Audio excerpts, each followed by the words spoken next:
welcome to another Modern Sales Pros event. I'm super excited to get started with our awesome panelists today, Michelle Vazzana. But before we begin, I'd love to start things off with an icebreaker as we let folks trickle in. And I'd love to ask Michelle, since summer in North America is winding to an end, do you have any fun summer, last minute summer plans you have up your sleeve? I wish I could say yes, Angelica, but my fun summer plans are going to be packing up my house and moving. Oh, yes. So I know you're in Florida. Are you going to still be in Florida or are you Yes, going to be in San I'm Francisco? moving 5 minutes away from where I live now. Oh, Yeah, amazing. yeah, Okay. So you're yeah, familiar with the area. You yeah. don't have to like Nope. completely change your life, but Yeah, I'm a staying in new paradise. environment. Yeah, Florida is beautiful all year round. That's good to hear. Yeah, over here in Vancouver, it's a little bit raining, but we've been have consistently nice summer, so I'm really looking forward to the fall. I know some folks in the audience are probably not excited that summer is ending, but for me, I was born in October, so I'm a autumn gal. Yeah. Um, Awesome. So let's get started. Thank you again for joining our event. Hello, my name is Angelica. I'm the Community Event Manager at Modern Sales Pros, and I'll say a few words about the team at MSP. We are the world's largest and highest quality community for those in sales management, sales leadership, sales and revenue operations, and enablement, aka our Modern Sales Pros. Our mission is to create an environment for our members to answer questions they struggle to solve on their own and help them to see around corners they may not know about.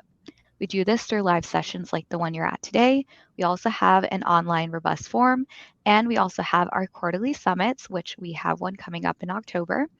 And we are starting to get back into in person events, which I'll talk about in the next slide. So if you're not already a part of Modern Sales Pros, you'll be invited to join after this event. And speaking of our in person event, if you are coming to San Francisco next month for Dreamforce, we are actually going to be we're going to have a happy hour on the Tuesday, September 12th from 6 p.m. to 9 p.m. in San Francisco, really close to the Moscone Center. So come by, say hi, meet the community in real life. We'd love to see you there. And it's a free event, so definitely come and invite your colleagues in the sales leadership space. I will drop the registration link in the chat. Be sure to RSVP. And some quick housekeeping notes. If you have a question for Michelle, please use the Q&A tab at the top right-hand corner or in the chat. I'm going to stay on stage with Michelle, so if you have a question, we're actually going to leave it at the end of her presentation. But feel free to drop your questions and we'll look through it throughout and answer it live. Second, this event is being recorded, so if you have a colleague or friend who couldn't make it, rest assured the recording, key takeaways, and Michelle's awesome deck will be made available on the MSP website before the end of the day. And super pleased to announce our sponsor for this event is Imparta. Imparta is a global leader in performance improvement for customer-facing teams, including sales, account management, negotiation, business, customer success, and customer experience. They offer full support for virtual and in-person training, e-learning, and plus deal coaching and agile change process proven to make the improved performance stick. I'm going to drop their link in the chat to learn more about Imparta, so definitely check them out. And now I'm going to introduce Michelle. Michelle, can you introduce yourself I and can. your title Yes, I as can. well as Imparta? Thanks. So I'm thrilled to be part of the Imparted executive team now. I joined on August 1st. My title is Chief Innovation Officer. My goal is going to bring the Vantage Point research together with the Imparta research and make even more innovation in this sales performance space. So I'll be working for the next 12 months directly with the CEO of Imparta, Richard Barkey, to bring this combined organization to life. So super excited about that. Thank you. So I'll stop sharing my screen and you can share yours. Perfect. Excellent. Okay. All right. So let's see. I think. Hmm, let's try this and see if Okay. it works. Window, share. Um, Let me go to PowerPoint. Oh, that is your Outlook. That's my Outlook. You can see my Yes, Outlook. That's all you can I see. can see your outlook. Yeah. All right, so let me stop sharing. No For worries. some reason, my PowerPoint is not coming up as a choice. Oh, Yeah, that's a bummer. well, I do have it uploaded here You have as on a PDF. Goldcast. Yeah. Let's try the. Let me try closing Outlook. Okay. Give me just a second here. Yes. Outlook. Just answering Bryant in on the comment. Yes, we are sending a recording afterwards to your email, along with a slide deck that you can follow throughout. All right, I'm going to share my entire screen, and then I'm Okay. going to.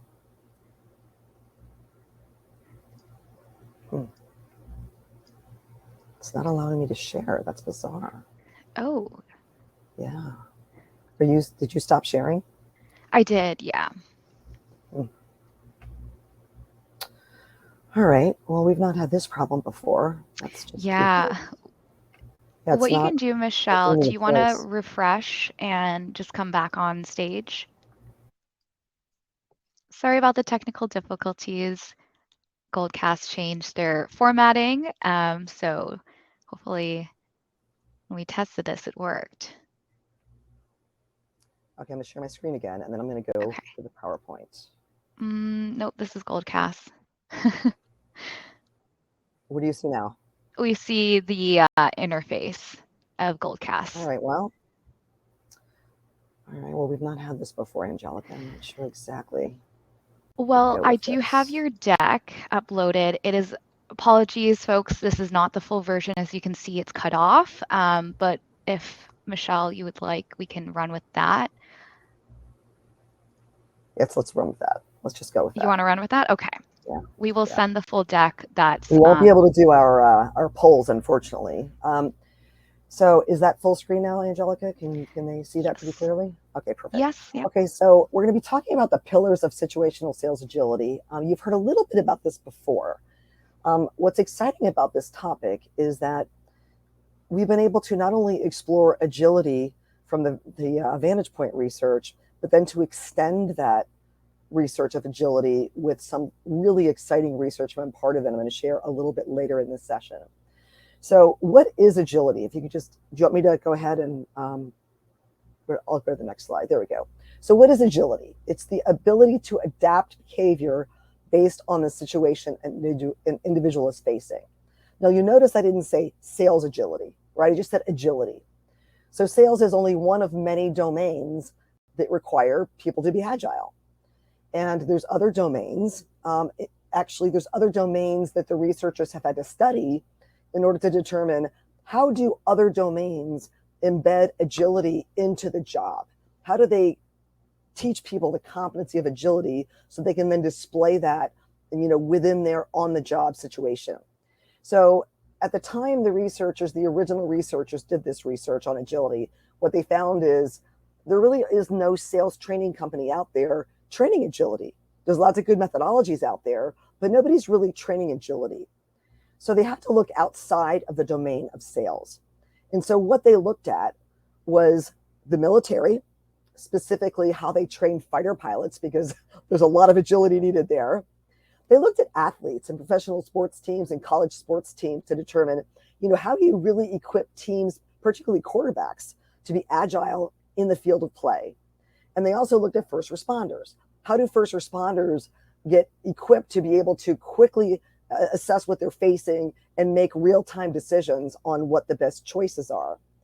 And when they looked across these three domains, what they discovered is there's really three primary pillars of not only sales agility, but agility in general. There's this idea of situational intelligence, meaning assess the situation you're facing. So, for a first responder, what is the situation, with the individual? Are they having a crisis? That sort of thing. For the sports team, for the quarterback, it's, how is the defense lined up? Do I need to run the play we have in mind, or do I need to call an audible? So situational intelligence is really assessing the situation that you're facing. The second primary pillar is situational readiness.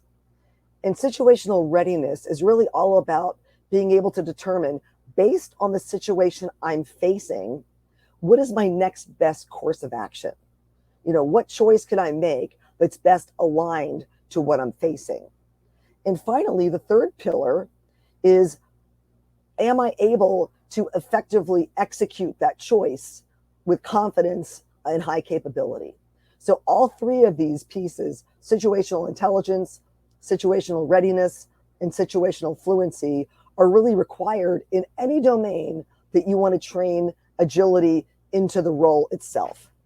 So, when we think about these three pillars, we think about this idea of assessing, choosing, and executing. And if we take a look at these pillars as it relates to first responders, right, what they're doing is they're assessing patient symptoms, they're choosing a treatment option, they're administering the medical treatment, and they're monitoring patient progress. All three of those things are necessary, and they're continually monitoring and reassessing and making different choices and executing different options. So it's not a one and done thing. It's a continuous loop of assessing, choosing, and executing, and paying attention to feedback from the environment. And so when we think about agility, you have an idea of how it would work with a first responder. It really works the same way with a salesperson, and we'll talk more about that in just a few moments. But let me just give you a brief rundown of what sales agility is and how we know. So you can see on this slide that sales agility is the ability to adapt sales behavior based on changes in the buying situation an individual is facing. So we're talking about customer facing experiences and decisions. And as we mentioned, situational fluency is the ability to assess and make sense of the situation, select the optimal path, execute that path, and continually monitor the impact that you're having. And this research into sales agility, I'm not going to go through all of these studies, but just know that this research journey is actually published in our newest book, The Sales Agility Code. So if you're interested in learning more about this research, feel free to go on Amazon or any of the major sites, and you can get the book on one of those sites. And what it does is it unpacks our research into both sales management behavior and salesperson behavior to determine, are the most successful sales managers agile? If so, how do we know? Is there one best methodology out there? If so, how do we know? And as it turns out, there really isn't. And what we found when we did the research over about a 12-year period is that agility is alive and well within the sales organization. And there's really three levels of agility that exist within the sales force, within any sales force. The top level is what we call organizational agility. And organizational agility is primarily driven through frontline sales managers, ensuring that they're linking salesperson activities with KPIs and organizational results. So are the people in the field, the sellers in the field, executing the right things in the right way that align to achievement of our KPIs and ultimately the results that we want to attain? The next level is what we call situational sales agility, which is the idea of understanding that different buying opportunities represent different buying situations. And that if I understand that situations are different, I can also determine which of multiple strategies to apply in that situation. And then through further research, we determined there's really this foundational level of agility, because the most effective and successful sellers, they don't just move right into situational agility. They have to have a strong foundation of consultative selling and understanding the buyer psychology that goes into how buyers buy, and then how buyers navigate that buying journey. And Vantage Point and Imparta, we're not the only ones that uncovered this. It aligns very closely with the Gartner research into the importance of the buying journey, the emotional elements of the buying journey, how to be empathetic with buyers through that journey, and the importance of emotions or feelings over facts. So there's a lot of data, recent data that's come out that supports this idea that we need to understand how buyers buy, how they navigate that journey. And we also need to be able to pivot our approach. And Gartner would call that situational tuning. We would call that situational sales agility. And you'll see that middle layer is actually highlighted because that's what we're going to be sharing today. Angelica, is my video on?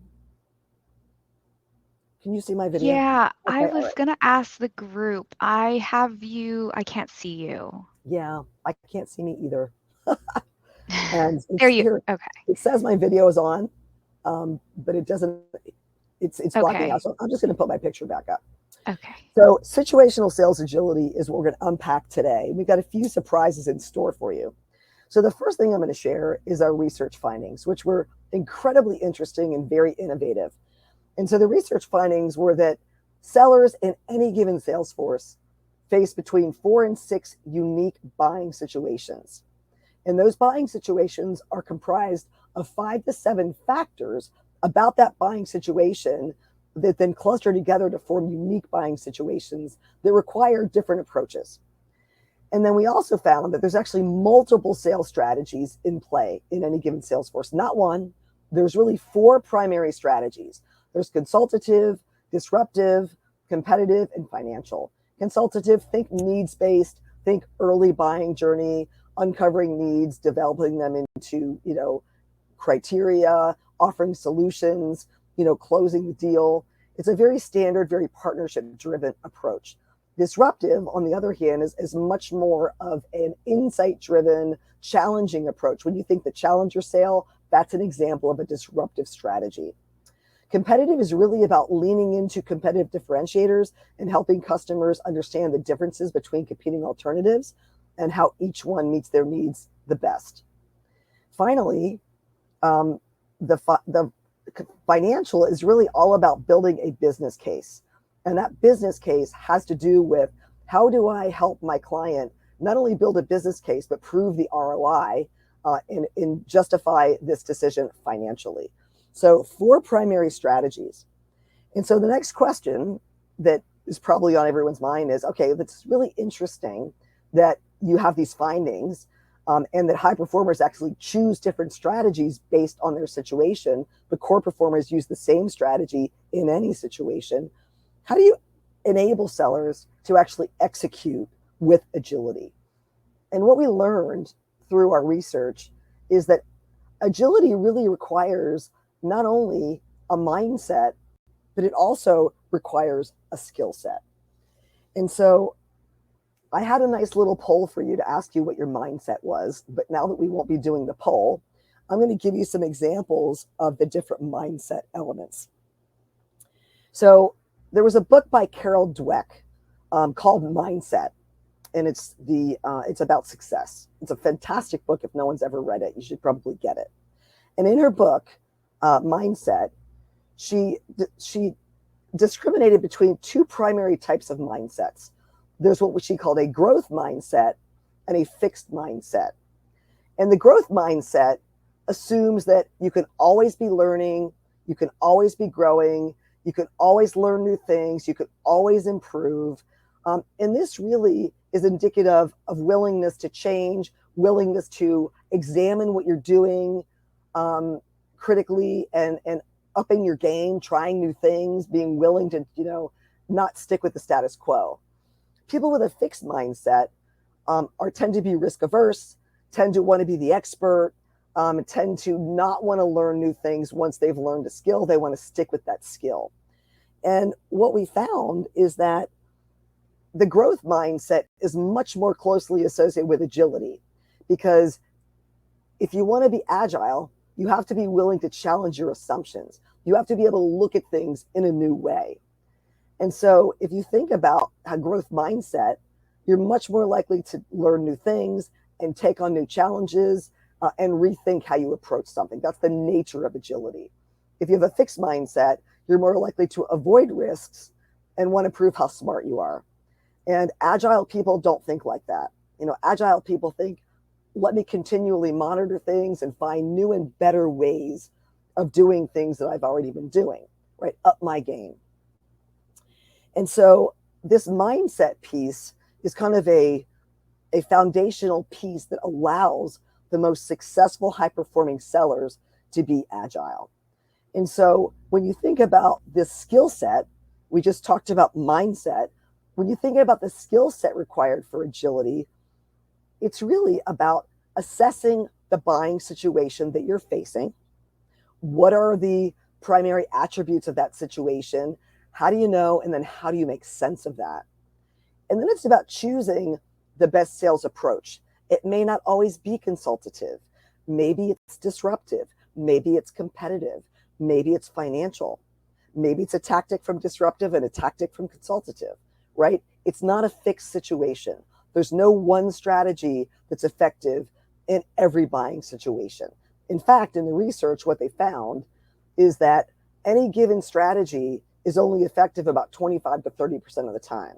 So if you think that challenger sale is the new thing and you should be doing just that, well, it'll work in about 25% of the situations you face.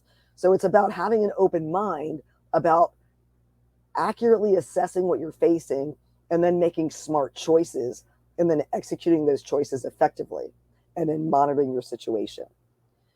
So, how do top performing sellers assess the buying situation?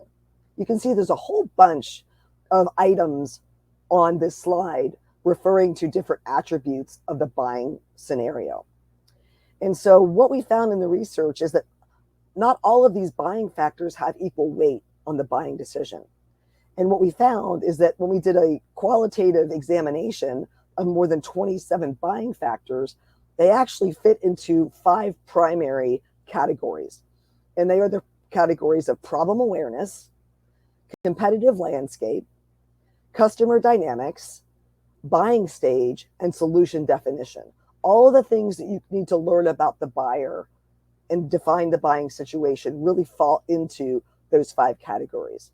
So it became a little bit easier to then teach people how to assess the buying situation instead of saying, you got to uncover these 28 things and then make sense of them. What we found is you really only have to really dig into 5 different categories.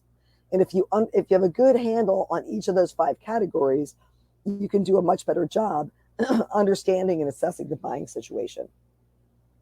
So top performers, then what they do is they assess the buying situation by understanding the buying factors within that buying situation. And you can see this first part under assess, we have the 5 categories of buying factors. So while assessing these buying factors, how do sellers actually go about that?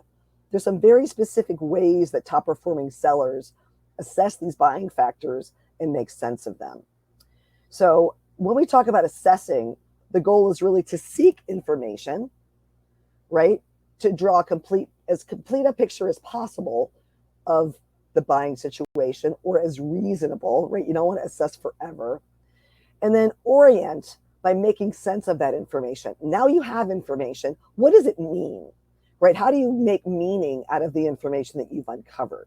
So assessing really involves both seeking information and then orienting that information to make sense of what you're facing. And there's really multiple sources of input to help you really assess that buying situation. There's, of course, conversations with your buyer. There's observation in the buyer's environment. There's feedback that you receive from your buyers. And there's also research that you can do on LinkedIn, on websites, in financial journals and that sort of thing to learn more about the client or the opportunity that you're facing. So those are all ways that you can use to be able to assess the buying situation. And in our research, what we determined when we looked across 4,000 different buying situations is we found that across industries, there were really 4 primary buying situations that kept coming up over and over and over across industries. And the first one was a confused customer. We called them these things. You could call them anything you want, really. But the confused customer is a customer who has a blind spot or a problem, a cause, a solution, or a potential loss, right? Or ability of any of their providers. So there's something that they're not seeing that's causing them to have a limited view of what they're facing. There's the bottom line buyer. And these bottom line buyers, they trust my company as a partner. They know what they want, and they're looking to maximize their budget. Savvy shopper, they know exactly what they want, but they're shopping around. You're on a short list, and it's probably going to end up in some sort of bake-off. And finally, the proactive partner, they've got a problem, but they're uncertain or unaware of the root cause, and they're open to collaborating with you as a supplier or a vendor. So we've seen these 4 archetypes, over and over and over again, as we continue to do this research. And so when we think about what that means, we assess the buying situation. We determine, does it fit into one of these archetypes?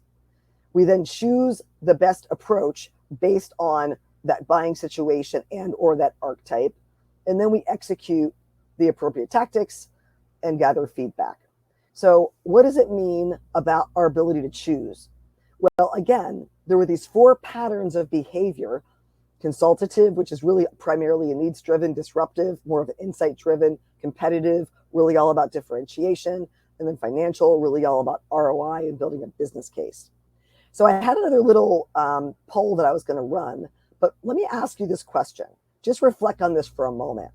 Based on my short description of these 4 different strategies, if you had to pinpoint which strategy was your go-to strategy, which one would it be? Would it be consultative? Would it be disruptive? Would it be competitive? Or would it be financial? Take just a moment and reflect on that. Everybody has a primary strategy that they engage in. Feel free to put your answers in the chat as well if you want to share. And as you're reflecting on that, what was also quite interesting, and you're probably not surprised by this, is that the consultative and competitive strategies are by far the most predominant. So when we looked at these over 4,000 buying situations and the strategies that sellers used during those sales that we analyzed, consultative and competitive were by far much more prevalent than disruptive and financial. So those are the 2 that sellers use most. In fact, disruptive and financial were used significantly more frequently by high performers than average and low performers. So a couple of other little tidbits about those 4 strategies. So how do these 4 strategies fit with these buying situation archetypes? And so you can see that we've mapped these strategies to these archetypes. So if you're facing a confused customer, you might want to strongly consider using a disruptive strategy, because you probably need to shape their thinking pretty significantly. If you're facing the bottom line buyer, strongly consider a financial strategy because they're looking to build a business case. If you're facing the savvy shopper, you might want to strongly consider competitive because they're looking at you and maybe 3 to 4 other alternatives. And finally, for the proactive partner, the consultative strategy tends to be the most effective. And this sort of, again, was uncovered over time by examining over 4,000 opportunities, the buying situations associated with those, and the strategies most likely to lead to a win. Okay, so let me just give you a sense for where we've been and where we're going. So we talked about these different ways of assessing the buying situation. We talked about 4 different situation archetypes. We discussed the 4 strategies: consultative, disruptive, competitive, and financial. And then we tied those with these situation archetypes. What we're going to do now is we're going to shift our approach and talk about how do we execute as agile sellers in ways that are likely to drive the best outcomes. And this is where I'm really excited to share some of Imparta's research and how that builds on the research that Vantage Point brought to the table, and why that really completes the picture of sales agility and effective and superior sales execution. So when we take a look across these 4 strategies, there's tactics within each of these strategies. And the highest performing sellers, they execute the right tactics within the right strategy, even borrowing from other strategies in order to build the most effective strategy for go forward in any given opportunity. Where the Imparta research really adds to this is Richard Barkey, Imparta's CEO, did a significant amount of qualitative research looking across 120 different behaviors within the sales force. And he looked at what is the correlation between those different behaviors and how do they work together in order to drive higher levels of win rates and success at the salesperson and sales manager level. And what he identified was there's really 3 dimensions that the highest performing sellers exhibit that cause them to have execution that's far superior than average and low performers. And these 3 elements were insight. Are sellers bringing new ideas and insights to their customers? Are they engaging with their buyers in ways that influence buyer behavior and buyer outcomes? And are they providing insight and influence in a way that builds trust? Now, I had another Slido in here that I was going to run. But what's interesting here is that when you think about these three elements of insight, influence, and trust, if you had to choose which of these do you think has the highest impact on successful outcomes, reflect on that for a moment. Which would you choose? Would you choose insight? Would you choose influence? Or would you choose trust? And you can either put it in the chat or just reflect on this on your own.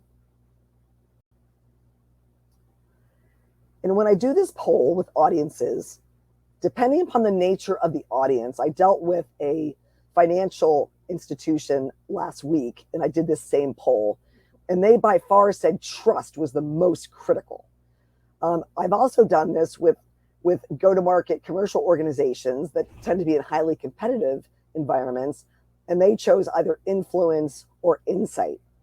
And so it's a little bit of a trick question when I ask you which of these three elements is most important, because what Richard Barkey found in the research is that sellers that have even a moderate level of these three dimensions outperform sellers that have even high levels of one or two of these dimensions. So it's really the combination or the synergy between these three dimensions of insight, influence, and trust that cause sellers to outperform others.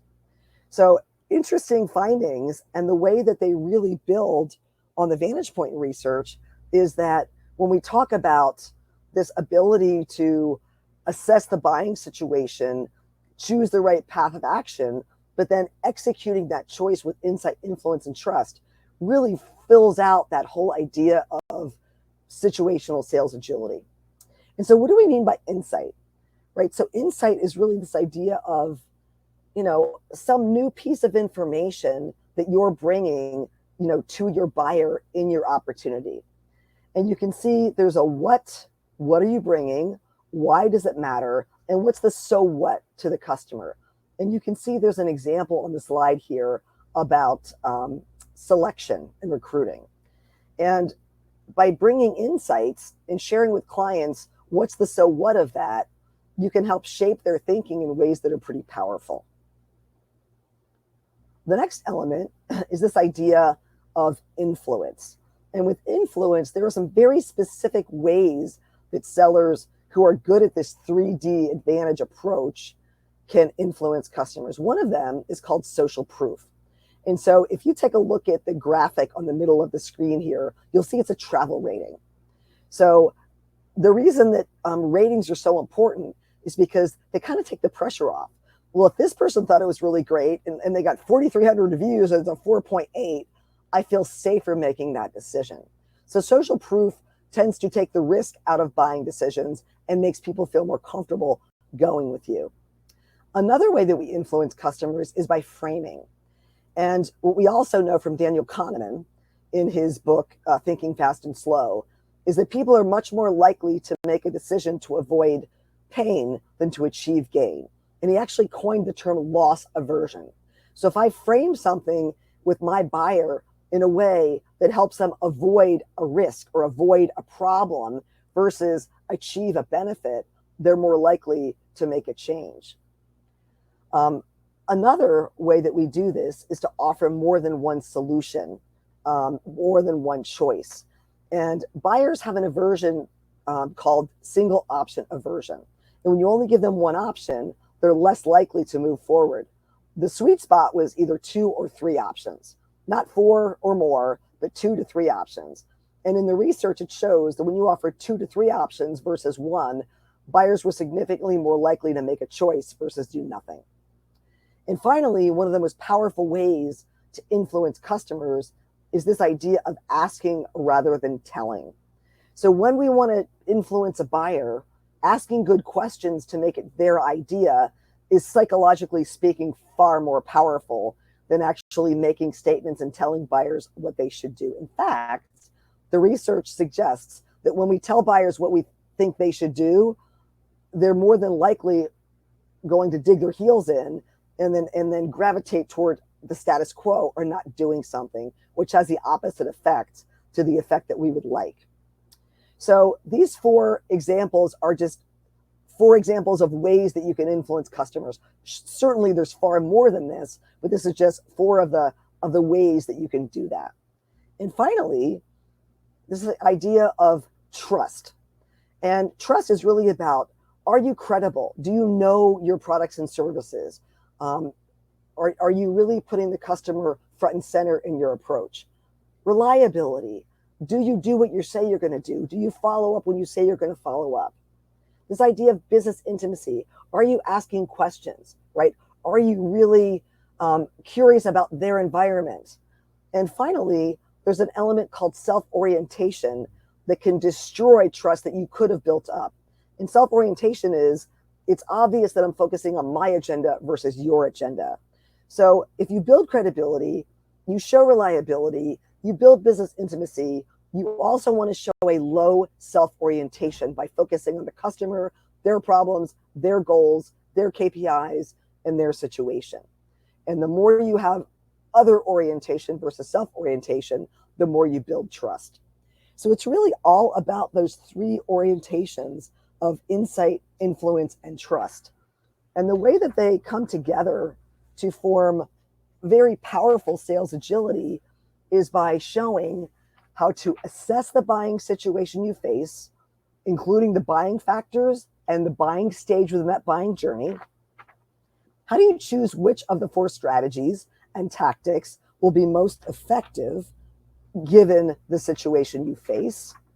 And then how do you execute those choices with insight, influence, and trust to drive superior execution of the right tactics and the right strategy at the right time?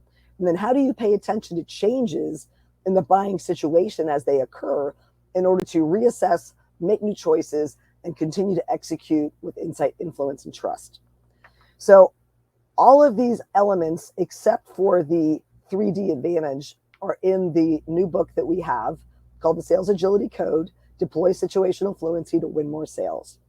So Angelica, we're kind of at the end of our presentation, and I've got a few things that I'd like to draw the audience's attention to.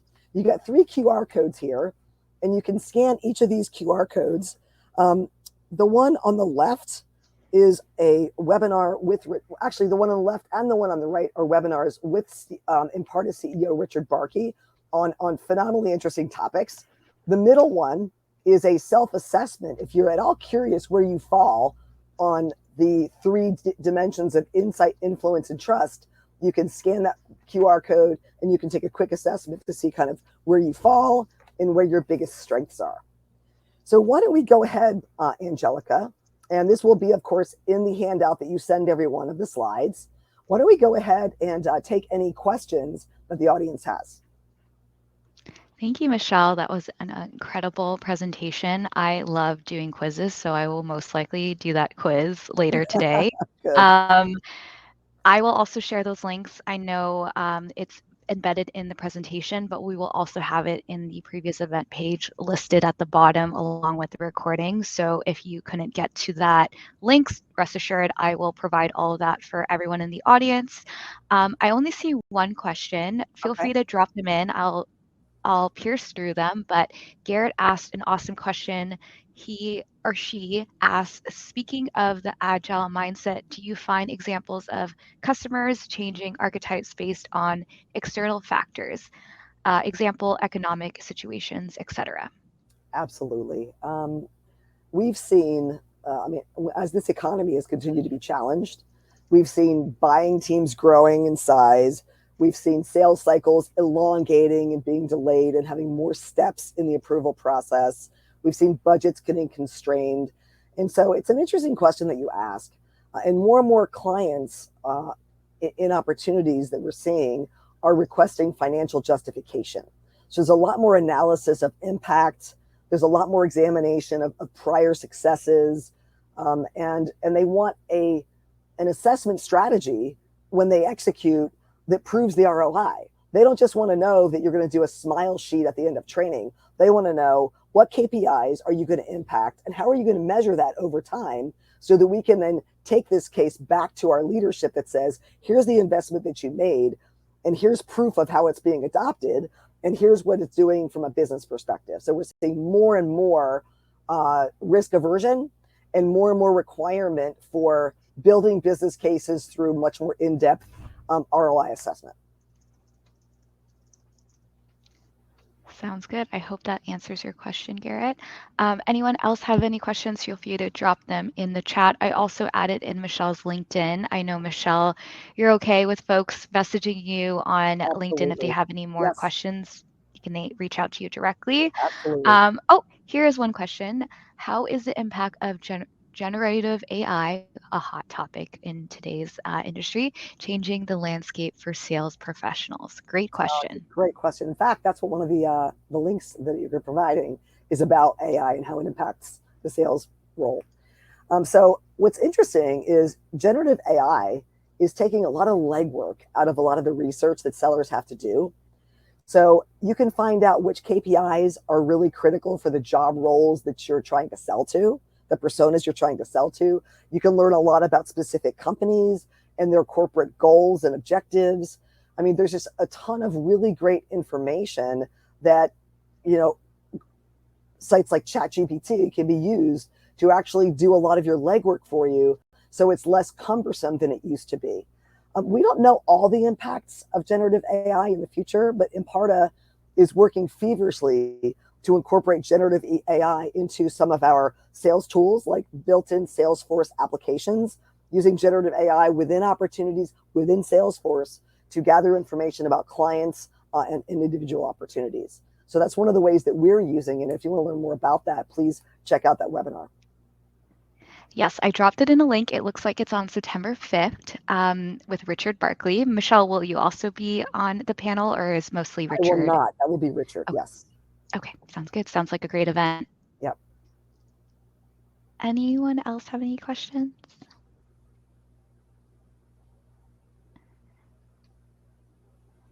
Doesn't look like it. Well, thank you again, everyone, for attending. And thank you, Michelle, for this incredible presentation. I learned Thanks, so much Angelica. throughout the whole session. Just a reminder again that this event is recorded and all the key takeaways, along with the links shared and the awesome book recommendations and links and webinars, will be made available on the MSP website. I also want to thank everyone for your patience with the technical difficulties. I don't know what happened. We tested it all in the backstage and it worked perfectly, but such is life. So thank you again for rolling with the punches with us. And thank you, Michelle, for being agile in this agile world that we live in. Thanks, everyone. And we will see you at the next MSP event. Bye.